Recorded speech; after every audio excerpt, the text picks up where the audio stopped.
Domestic dispute behind murder-suicide in Harborview. The police have confirmed that a murder-suicide on Dorado Drive in Harborview, Kingston on Tuesday stemmed from a domestic dispute. Commanding officer for the Kingston Eastern Division, Superintendent Michelle Campbell, provided the update in a briefing with the local media. The deceased have been identified as Morvaine Thompson Parmer and her husband Pete Parmer. Superintendent Campbell stated that Mr. Parmer stabbed his wife to death before electrocuting himself. According to Campbell, the couple had been engaged in domestic-related issues for some time. Mrs. Thompson Parmer was a paralegal, while her husband worked as a mason.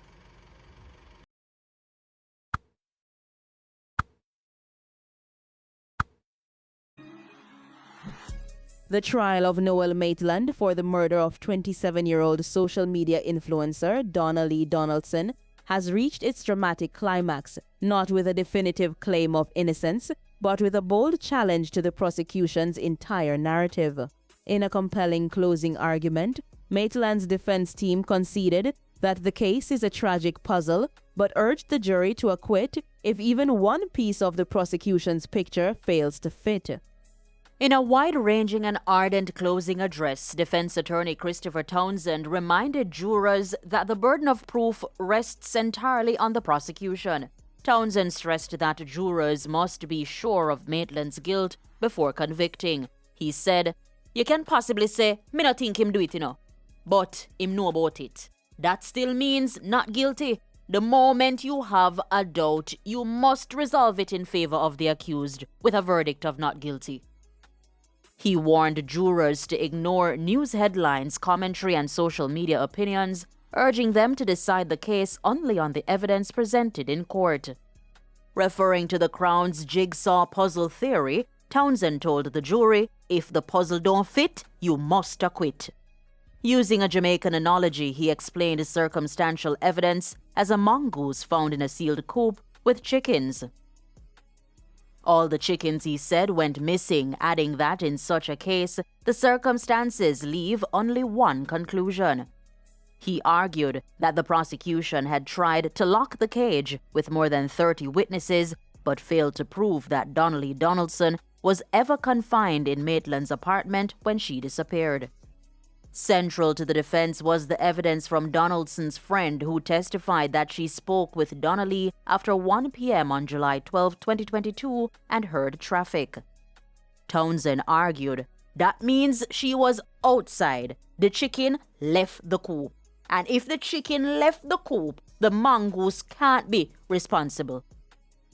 He said the prosecution itself reinforced that point through cyber-forensic evidence showing Donna-Lee's phone connecting to a cell tower some 400 meters away from the apartment at 2:54 p.m. that day. Townsend told jurors that the Crown's own witnesses established that Maitland was of good character, pointing to testimony from Donna-Lee's mother, Sophia Lugg. He said, "She basically said, I know you don't have the character to kill anybody," referencing evidence that Ms. Lugg told Maitland's father she did not believe his son killed her child. He argued that Ms. Lugg herself introduced another possible suspect, Kathiana Smith, noting evidence of a physical confrontation between Smith and Donaldson and threats made by Smith to Maitland. Townsend said, "We are not saying it is Kathiana, but she was a suspect. Why are we being treated differently when we complied with what was asked?" He attacked the credibility of the neighbor who testified that Maitland asked him to delete footage, describing the account as rubbish and foolishness. He also challenged the evidence of the car wash attendant who claimed to have seen blood run like rice grain from Maitland's couch.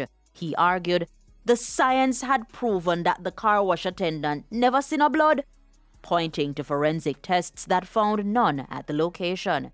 He said the witnesses' powers of observation were weak and unreliable. Turning to the alleged FaceTime call with Donna-Lee's brother, Townsend said the identification of the background was flawed and not conducted like an identification parade. He criticized the police for failing to seize the brother's phone to verify the call. On the blood evidence, Townsend argued that while Donna-Lee's DNA was found on a curtain and 2 shoes, scientists could not say when it was deposited. He said it could have been there for over a year, noting Maitland's explanation involving a miscarriage and sexual activity on his balcony. He emphasized that forensic testing with luminol revealed no blood on the walls or floors of the apartment. Luminol is a chemical used in forensic science to detect blood at crime scenes even if cleaned. Townsend added they investigated sightings of Donna-Lee in Old Harbor after charging him. That proves they are not sure whether she is dead. Then how on God's son can you be sure? In closing, Townsend told jurors that the cage is wide open and the Crown's case does not meet the standard required for conviction. He said, there comes a time in life when you have to make tough decisions fearlessly. Justice in Jamaica rests on your shoulders. Can we convict a man on this evidence? He urged the jurors not to rush, not to be influenced, and not to be afraid. Townsend reiterated, if it doesn't fit, you must acquit.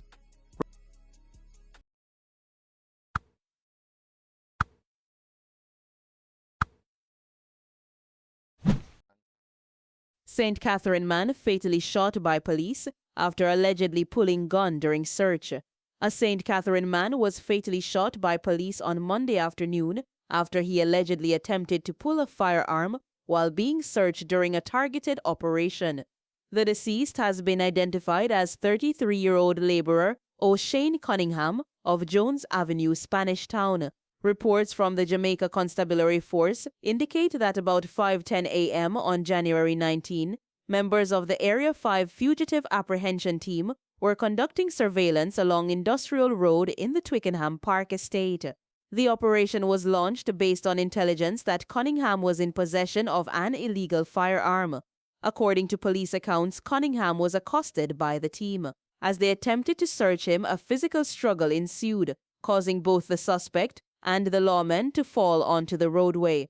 During the altercation, police allege that Cunningham attempted to remove a firearm from his waistband and was subsequently shot by the officers.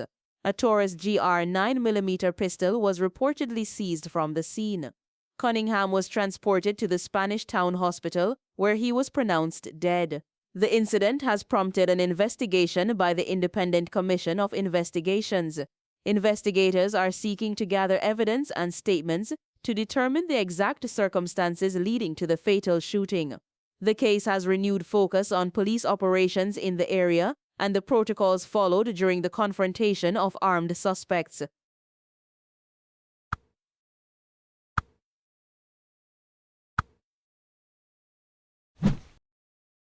Reggae boy Leon Bailey is on his way back to English Premier League side Aston Villa, who have made the drastic decision to recall the winger from his loan spell with Italian giants Roma.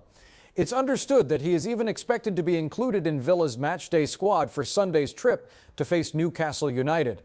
Bailey joined Roma on a season-long loan deal in the summer, and the Serie A side had been paying his salary in full. They also had an option to buy the Jamaica international, but his stay in the Italian capital has been beset by injuries. The 28-year-old has made just 11 appearances in all competitions, and now a decision has been taken for him to return to Villa Park. Villa will make the trip to St. James Park in third place in the Premier League on 43 points, 10 clear of Newcastle in eighth place, and 7 behind leaders Arsenal. They are also in the midst of a midfield injury crisis. Bailey, who has 24 goals from 144 games with Aston Villa, signed a new contract in 2024 that runs until 2027.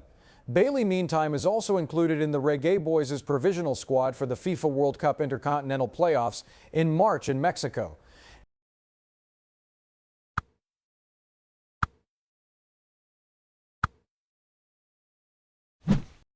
Kishane Thompson and Tia Clayton to open their international season in Sweden. Fresh from their impressive season opener at the Puma Fuller Anderson meet on the weekend, World and Olympic silver medalist Kishane Thompson and World Relay silver medalist Tia Clayton will open their international campaign on the World Athletics Indoor Tour in Stockholm on Thursday. Thompson, who clocked 6.52 seconds in the 60 meters at GC Foster College, will be joined by former national 100 meters champion Rohan Watson and the reigning world and European 60 meters champion Jeremiah Azu. The lineup also includes 2024 European 100 meters bronze medalist Romel Glav of Great Britain, along with Slovakia's Jan Volko and Italy's Samuele Ceccarelli, the 2019 and 2023 European indoor champions respectively. On the women's side, the 60 meters event will be led by Jamaican twin sisters Tina Clayton, who is crowned national sportswoman for 2025, and Tia Clayton, who opened last Saturday with a personal best 7.02 seconds.